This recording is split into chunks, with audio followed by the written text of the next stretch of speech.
नमस्कार, मैं आयुष और आप देख रहे हैं चकाचक एक्सप्रेस। आज हम बात करने वाले हैं बिहार के पूर्व मुख्यमंत्री और कांग्रेस के भीष्म पितामह की।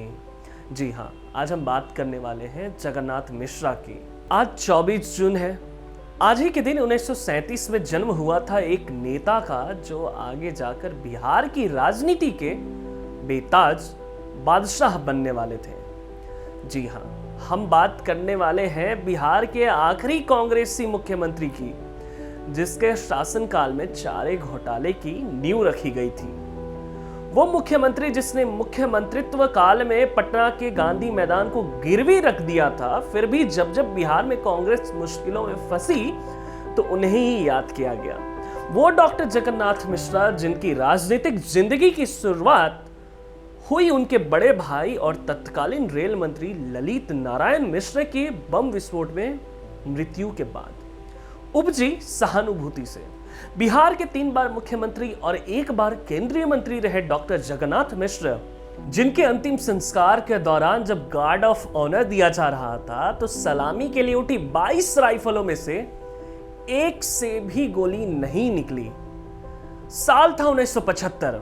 उनके बड़े भाई और तत्कालीन रेल मंत्री ललित नारायण मिश्रा की समस्तीपुर जिले में हत्या कर दी गई। इसके बाद जगन्नाथ मिश्र 11 अप्रैल 1975 को पहली बार बिहार के मुख्यमंत्री बने।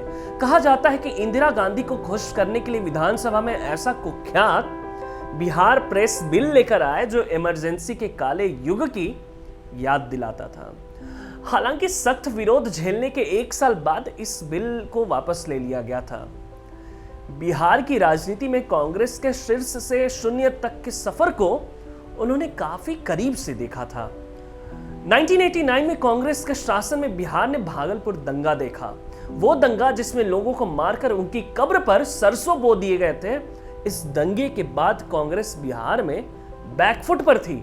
हालात ऐसे थे कि तनाव के समय जब राजीव गांधी भागलपुर आए थे तब उनके साथ भी धक्का मुक्की हुई और पुरजोर विरोध हुआ।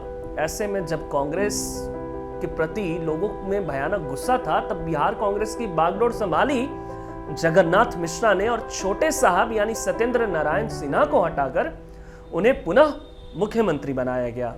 कहा तो यह भी जाता है कि मुसलमानों के बीच उनकी लोकप्रियता ऐसी थी कि उन्हें मौलाना जगन्नाथ कहा जाने लगा था। खुद उन्होंने भी अरसों तक अपना नाम सिर्फ डॉक्टर जगन्नाथ लिखा और मिश्र टाइटल हटा लिया था। इसके पीछे एक वजह यह भी मानी जाती है कि उन्होंने अपने दूसरे कार्यकाल में बिहार में उर्दू को दूसरी राजकीय भाषा का दर्जा दिलाया था। कांग्रेस के खास होने के बावजूद भी उन्हें इंदिरा गांधी के गुस्से का शिकार होना पड़ा था। जब उन्होंने 1983 में केंद्र सरकार को लपेटे में ले लिया था, इससे इंदिरा इतनी नाराज हुई थी कि कुछ ही दिनों में जगन्नाथ मिश्रा से इस्तीफा दिलवा दिया था।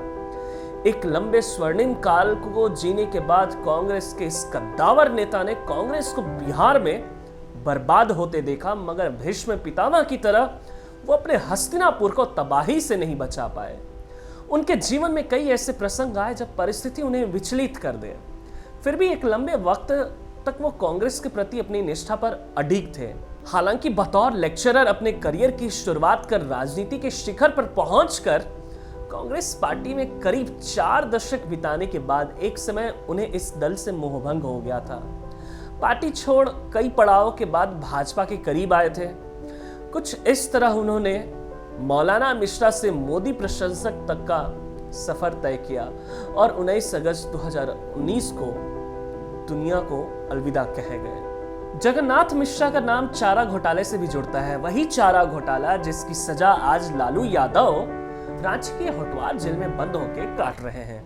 इन दोनों का नाम चारा घोटाले में बहुत प्रमुखता से आया, सजा भी हुई। लेकिन विगत वर्ष यानी कि 2019 में जगन्नाथ मिश्रा दुनिया को अलविदा कह गए। तो ये थी हमारी आज की खास पेशकश। बाकी बिहार से जुड़ी हुई रोचक कहानियां और रोचक किस्से, राजनीतिक किस्से हम आपके समक्ष लेकर आते रहेंगे। बाकी तमाम तरह की सरल, सटीक और सत्य खबरों को देखने के लिए जुड़े रहिए चकाचक एक्सप्रेस के साथ और चैनल को सब्सक्राइब करना ना भूलें, बेल आइकन भी दबाइए।